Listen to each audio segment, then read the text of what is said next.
You know those moments when the universe is just listening to you? That happened to me last night.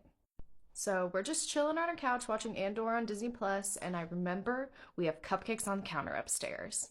So I bring out my best puppy dog eyes and I ask my husband, could you please go get the cupcakes? And he jumps up and says, yes, my love.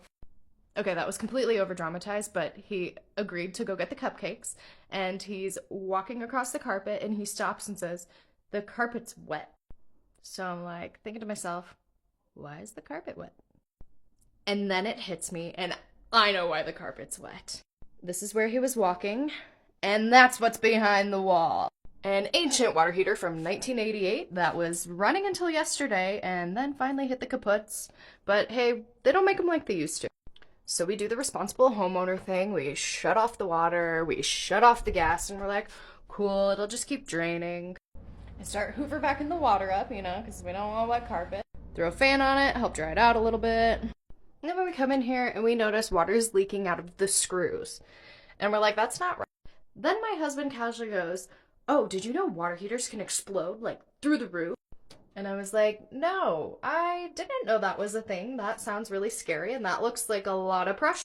So then we grab a hose from our garage, and we're like, okay, let's just drain the whole thing. One, it'll help the water go where it's supposed to, and two, hopefully relieve the pressure. So we connect the hose, it helps the water go where it's supposed to, but we look up and it's still leaking out of the screws, which just doesn't seem right. So after a little Google, we learned that you're supposed to turn on the hot water in the house to help relieve pressure. So we do that and everything turns out great. Water heater's draining just like it's supposed to. And then we start celebrating a little now that we've got the mess cleaned up because we have a home warranty.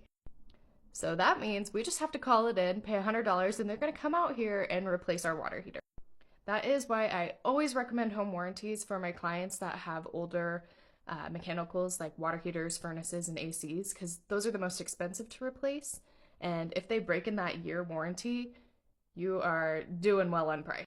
The last time I priced out about a 60-gallon water heater was about 2 years ago, and it was about $600 for the water heater and $600 to install it. So you're talking $1,200 out of pocket. However, since we bought the home warranty cost $900. We're way ahead. And again, those prices were from 2 years ago, so I'm sure they have gone up.